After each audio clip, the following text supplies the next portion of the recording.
Los sueños de mi perro. ¿Alguna vez le has puesto atención a tu perro dormido?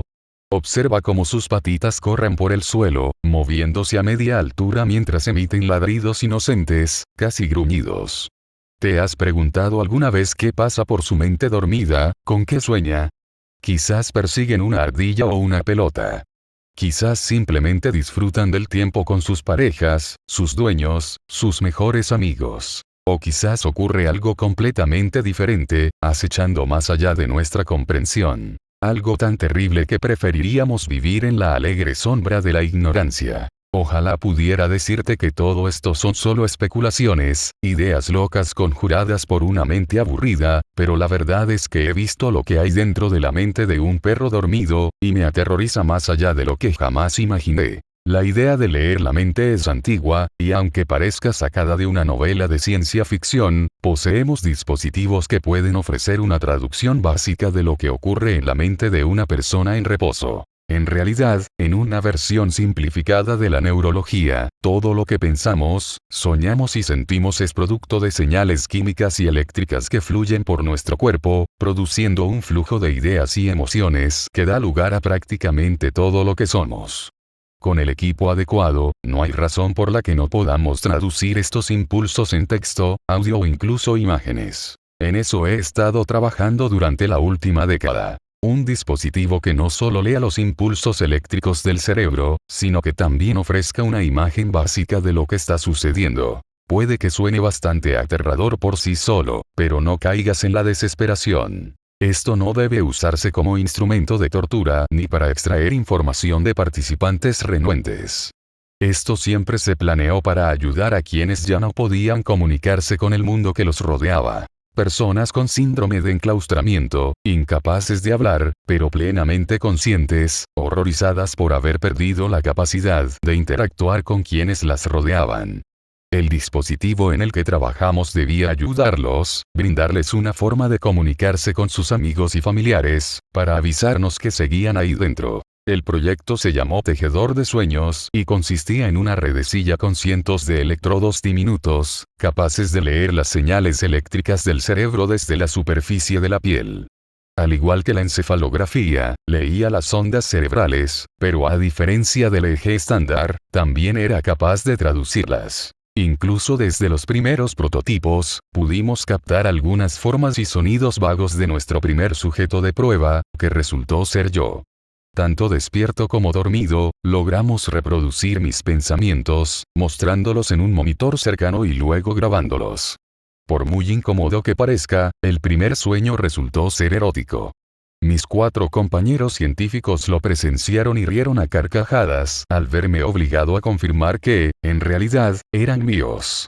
Sin embargo, a pesar de la vergüenza, todos estábamos eufóricos por haber dado un salto tan grande en la ciencia. Tras ese primer intento, exitoso aunque un poco torpe, decidimos que sería más profesional buscar un tercer grupo de voluntarios dispuestos, y con suerte descarados, para que compartieran sus pensamientos, tanto conscientes como inconscientes. Transcurrieron un par de semanas y grabamos pensamientos y sueños granulosos y difícilmente inteligibles de una docena de personas. Cada uno nos ayudó en nuestro objetivo de calibrar correctamente el dispositivo Dreamweaver y traducir las señales. El principal problema que descubrimos rápidamente fue que, si bien nuestra tecnología era de vanguardia, la mente humana era simplemente demasiado compleja para traducirla fácilmente. Demasiado ruido, demasiadas emociones y una sobreabundancia de información inútil almacenada en nuestros cerebros altamente funcionales, todo lo cual dificulta leer los pensamientos de cualquiera con precisión. Entonces, uno de mis colegas sugirió que retrocediéramos un paso y empezáramos de nuevo con una criatura más primitiva. Uno que podemos confirmar que tiene sueños, emociones y pensamientos, pero en menor medida. Los mejores amigos de la humanidad. Los perros. Sí, podríamos haber usado primates más primitivos, pero eso significaba dedicar tiempo a un exceso de papeleo. Los perros eran más fáciles de conseguir. Enseguida ofrecí a mi mejor amigo, Robbie, como nuestro primer sujeto de prueba animal. De todas formas, se pasaba la mayor parte del día durmiendo o comiendo, así que le monitorizáramos los sueños no supondría mucha diferencia. Solo necesitábamos un suministro infinito de snacks, y él se quedaba dormido y roncaba felizmente, donde y cuando podía. Era algo que había notado incluso cuando Robbie era un cachorro, uno que acababa de comerse la mitad de una pizza que encontró tirada en un banco. Se la tragó en apenas unos segundos antes de que pudiera detenerlo. Siendo un boyero de Berna, con un perro de 400 kilos, llevarlo a casa, incluso entonces, era una tarea tremendamente difícil. Lo llevé al laboratorio del sueño, acompañado de su juguete favorito, una manta y una bolsa de golosinas suficientes para inducirlo a un coma de un par de horas. Como se predijo, no tardó más de media hora de caricias y alimentación, antes de que Robbie se quedara profundamente dormido sobre su manta, roncando como un tractor y con el rimbiwer puesto. Ahora solo teníamos que esperar a que Robbie pasara por las etapas del sueño, antes de llegar finalmente a la fase REM, el intervalo de los sueños. La imagen apareció rápidamente, al principio solo contornos vagos, que apenas se parecían a arte abstracto, pero a medida que calibramos la máquina, rápidamente logramos evocar una imagen más nítida que cualquier otra que hubiéramos visto en un ser humano. Una representación notablemente precisa de la mente de Robbie, vívida más allá de lo que creíamos posible. Vimos la imagen desde el punto de vista de Robbie. Corría por lo que parecía un callejón estrecho, con el suelo lleno de escombros, metal y otros trastos. Olfateaba frenéticamente a su alrededor, levantando la cabeza de vez en cuando para revelar un humo espeso y negro que oscurecía la vista. Se detuvo y ladró, no una amenaza, sino un grito de auxilio, antes de seguir avanzando por el callejón hasta llegar a la calle principal. Al igual que el callejón, estaba en mal estado, lleno de grietas y cubierto de basura. La mayoría de los edificios de los alrededores estaban al borde del derrumbe, y uno de ellos estaba envuelto en llamas salvajes que se elevaban hasta el cielo. Robbie corrió instintivamente hacia el edificio en llamas, desafiando su habitual cobardía, y se quedó afuera gruñéndole. Al poco rato, una mujer salió corriendo de la puerta principal, con la ropa en llamas mientras gritaba con una mezcla de horror y agonía. La persiguió mientras ella corría presa del pánico, tendiéndose en el suelo en un inútil intento de alejar las llamas. Mientras tanto, Robbie ladraba al fuego, sin comprender que no eran un ser vivo, algo que no podía ahuyentar. Solo veía algo moviéndose alrededor de la mujer, lastimándola, y deseaba desesperadamente ayudarla. Fue una lucha inútil, y la mujer no pudo escapar del calor. En un par de minutos, su piel se derritió, su cabello se quemó y sus propios ojos se convirtieron en una sustancia viscosa dentro de su cráneo. Tras lo que debió parecer una eternidad de dolor, se asfixió por el humo y se quedó en silencio en el suelo. Entonces Robbie despertó, se puso de pie de un salto mientras inspeccionaba rápidamente su entorno. El horrible sueño se desvanecía rápidamente de su mente, que se distraía con facilidad. En cuanto me vio a su lado, la preocupación volvió de inmediato a la alegría, meneando la cola con fuerza y saltando para lamerme la cara. Lo acaricié y sonreí a su rostro inexpresivo y leal, que hacía tiempo que había olvidado el sueño. Sin embargo, por dentro, me llené de terror. ¿Qué demonios acabábamos de presenciar? En ese momento, lo único que deseaba era poder comunicarme verbalmente con mi perro. El dispositivo que habíamos inventado leía la mente, pero no servía para traducirla a los animales. Tenía demasiadas preguntas como para siquiera empezar. La principal era cómo se le había ocurrido una situación tan horrible. Había tenido a Robbie desde que era un cachorrito, tan pequeño que cabía en una mano. Destrucción, fuego, muerte. Todos estos eran conceptos que ni siquiera debería entender, y mucho menos tener la capacidad de recrearlos en una escena tan apocalíptica, una pesadilla comparable a cualquier otra que yo hubiera experimentado. Tras una breve conversación con mis colegas, decidimos dejar a Robbie en el laboratorio unas noches más para comprobar si el sueño había sido un suceso puntual o si eran pensamientos y preocupaciones que lo atormentaban cada noche. A Robbie, como era de esperar, le encantaba la atención extra que recibía en el laboratorio y no podía estar más feliz. Durante la semana siguiente, lo mantuvimos cerca, alimentándolo y asegurándonos de que se sintiera lo suficientemente cómodo como para dormir lo suficiente. Aunque la mayoría de sus sueños eran exactamente lo que uno esperaría de un perro. correr por el bosque, perseguir mariposas y comer toda la comida del mundo. Aproximadamente un tercio de sus sueños eran exactamente las pesadillas que habíamos presenciado durante el primer experimento.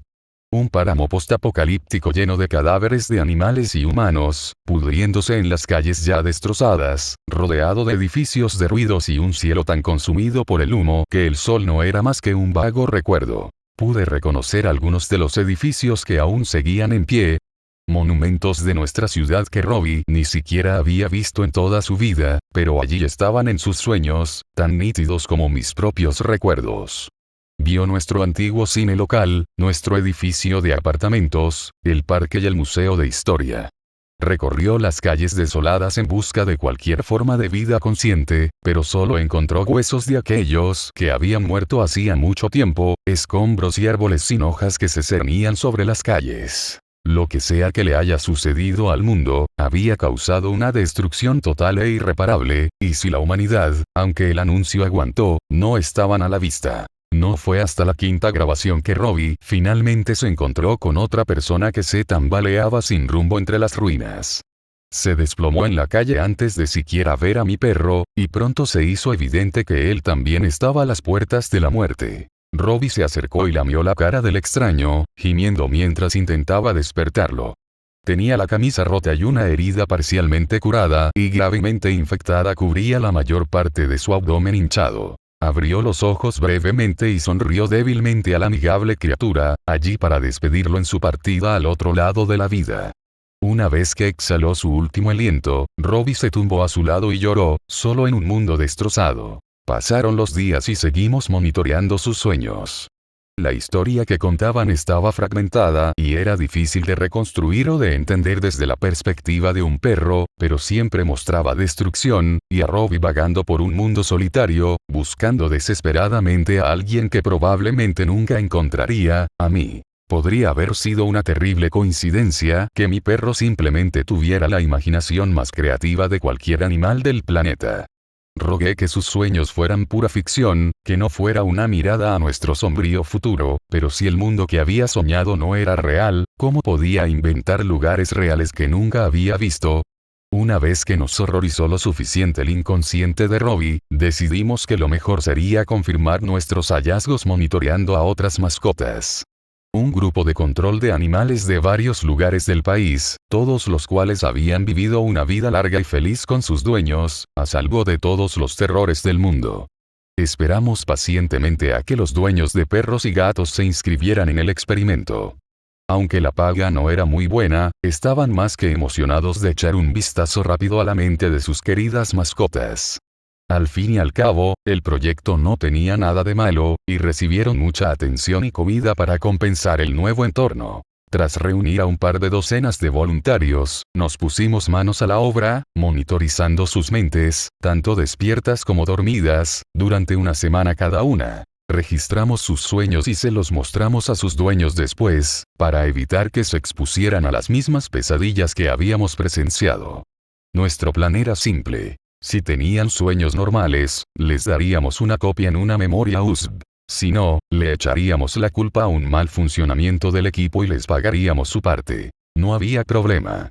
La mayoría de los animales mostraban poco más que un perro común y corriente, atrapando un palo o un gato jugando con lana, y al llegar al quinto, sexto e incluso séptimo tema sin ningún incidente, casi nos permitimos caer en una feliz ignorancia. Pero entonces, presenciamos otra pesadilla, era notablemente similar. Un infierno desolado, sin vida consciente, solo mascotas vagando por las ruinas, buscando a alguien que les hiciera compañía en el fin del mundo. Un gato soñaba con una sociedad diminuta en medio del páramo.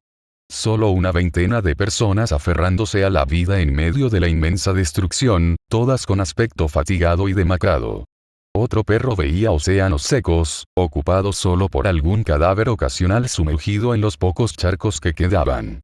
Buscaban peces medio podridos y otros animales muertos de los que pudieran alimentarse. Y entonces, contra todo pronóstico, uno encontró los restos medio quemados de su antiguo dueño. Pudimos reconocer su rostro como el de una de las voluntarias, contorsionado en una expresión eterna de agonía y confusión.